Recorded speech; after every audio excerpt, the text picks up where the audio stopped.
La Brigado est une structure d'accueil et d'hébergement avec salle de consommation pour usagers de drogue illicite. Le centre ici est composé de plusieurs structures complémentaires.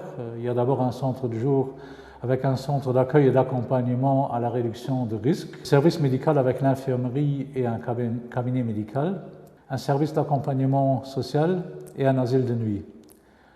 À cette offre, mais ça ne se trouve pas ici sur le site, s'ajoute un projet de réintégration par le travail, un projet qui s'appelle Tabac, avec la remise en état de jouets d'enfants de seconde main, et un projet mobile d'échange de seringues et de dépistage de HIV et de hépatite C. Il y a 20 ans, il y avait un homme politique ici au Grand-Duché qui avait un grand courage, c'était le ministre de la Santé à ce temps-là, qui disait que je ne veux plus qu'il y ait encore une personne qui va mourir dans la rue à cause d'une overdose. Il faut faire quelque chose. Et c'était à ce moment-là où on a créé la première salle de consommation avec, on va dire, trois objectifs à poursuivre. Le premier était d'avoir un lieu sûr pour pouvoir consommer des drogues illicites, donc un lieu sous surveillance, qu'au moment où je vais faire une overdose, qu'il y a quelqu'un qui puisse intervenir. La deuxième était de dire on ne veut plus la consommation sur la voie publique. Et bon, la troisième chose était évidemment tout ce qui est du domaine de la prévention. Tout au départ, quand on a commencé, il n'y avait pas de base légale. C'était monté de façon provisoire. Pour une fois, la loi a suivi l'activité, on va dire, donc ça a duré un certain moment. Il y avait Luxembourg qui a reçu des lettres de la part de la Commission européenne en disant que vous êtes en train de faire là quelque chose qui n'est pas bien. Après 20 ans, il n'y a plus personne qui met en question le bien fondé de la salle de consommation, le bien fondé du travail qu'on fait ici. C'est une prise en charge de personnes malades qui sont dépendants d'une substance et qu'il faut accompagner. Ensemble, on pourra peut-être trouver les raisons pour lesquelles la personne consomme et on pourra peut-être trouver des solutions pour l'accompagner dans la vie, pour retrouver peut-être une autre vie qu'elle mène à l'heure actuelle dans la rue. On a créé l'endroit où la personne peut non seulement consommer une drogue, mais peut aussi être suivie médicalement. Ce sont très souvent des gens qui n'ont pas de logement, qui sont dans la rue ou qui se font des bâtiments inoccupés, qui sont dans un état de santé pas bien, qui pour une grande partie qu'on est en train de suivre ici, n'ont pas de couverture de caisse de maladie, ce qui fait que y a la personne qui est déjà malade, elle va dire non, je ne vais pas aller chez le médecin parce que je ne peux pas le payer, je ne suis pas remboursé de la caisse de maladie parce que je ne suis pas affilié à la caisse de maladie, ce qui fait que la personne elle va devenir de plus en plus malade, d'une part par la consommation des drogues, et d'autre part par le fait que je dois vivre dans la rue, ce qui est une vie très sévère, plein de stress. Donc, oui. À l'heure actuelle, on accueille entre 180 et 200 personnes par jour. Il y en a quelques-uns, on va dire entre 40 et 50 sont des clients qu'on a déjà depuis des années. Mais vraiment, oui, où il y a des liens qui se sont tissés, et c'est surtout avec ceux-là où ça devient de plus en plus facile pour les orienter autre part. Parce qu'il y a une confiance qui s'est installée. Parce qu'en fait, il y a les gens qui viennent ici au centre, si on met ce fait de consommer une drogue illicite, si on met ça de côté, ils ont tous deux choses en commun. Ils ont très peu de confiance en soi-même et ils ont très peu de confiance envers la société. Et ça, c'est vraiment un travail de longue haleine qu'il faut faire, donc de recréer un peu cette confiance en soi-même et de reprendre confiance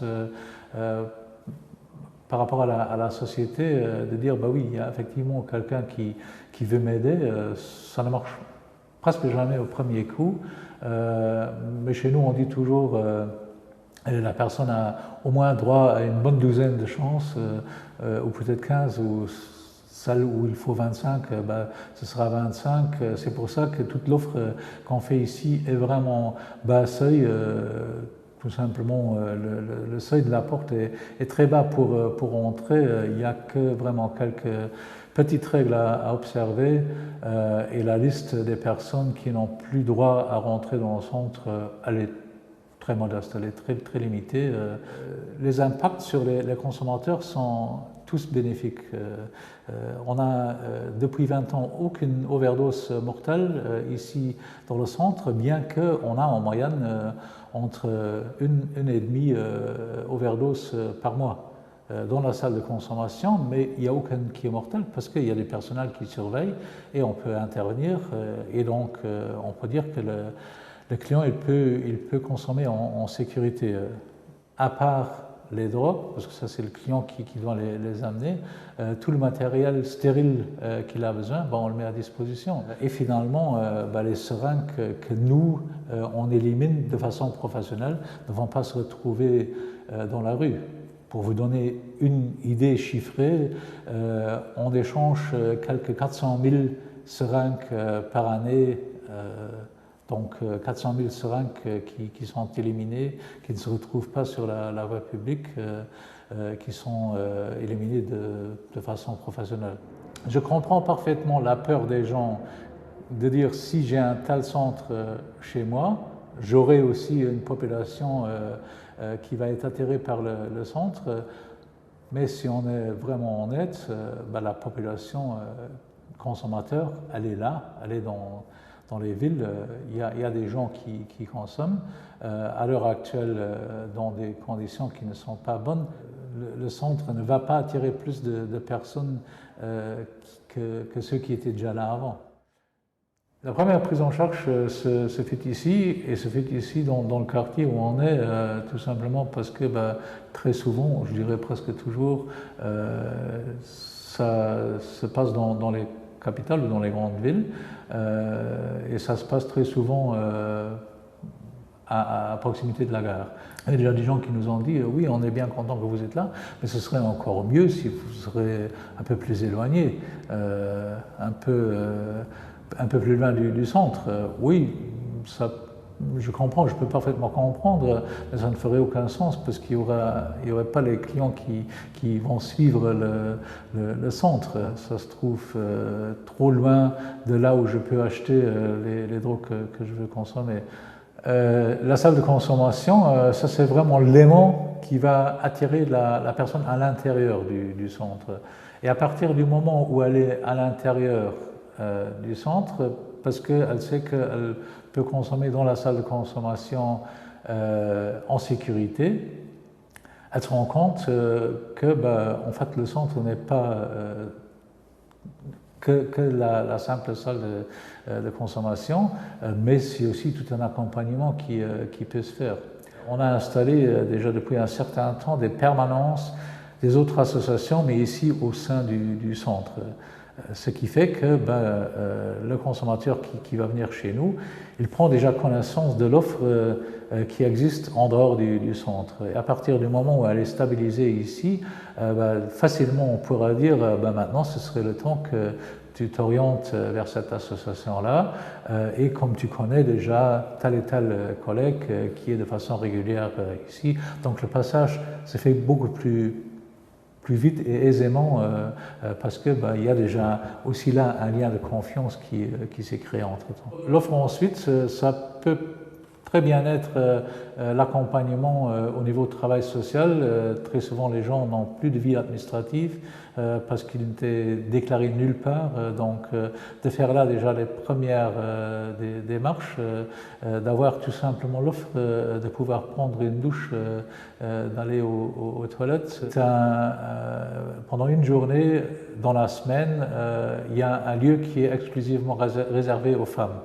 Où il y a plusieurs femmes qui vont se rencontrer ensemble avec des membres du personnel et c'est un lieu d'échange, un groupe de parole, on peut dire en quelque sorte, où les femmes peuvent librement s'échanger, ce qu'ils ne peuvent pas faire dans la relation avec les hommes respectifs. Donc c'est aussi, encore une fois, créer des lieux sécurisés pour les personnes.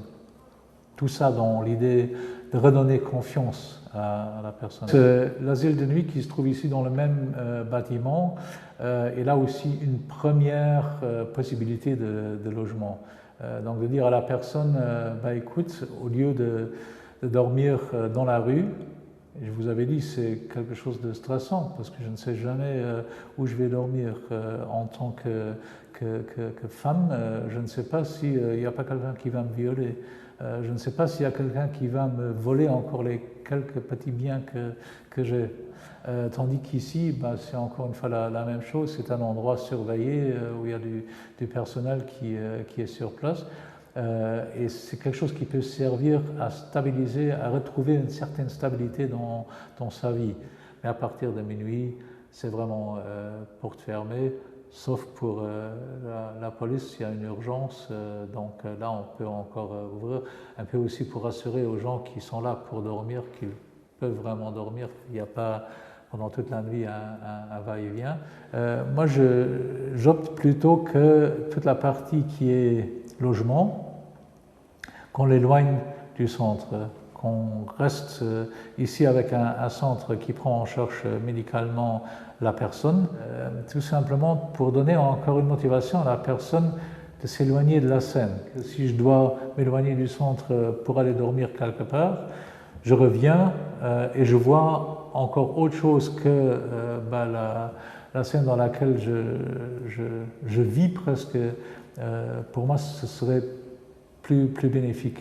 Donc, ça fait maintenant à peu près 2 ans, non 2 ans et demi, qu'ensemble avec le Laboratoire national de santé, on fait des analyses des drogues qui sont vendues. Donc on fait en quelque sorte un screening des drogues qui sont présentes sur le marché du Grand-Duché de Luxembourg.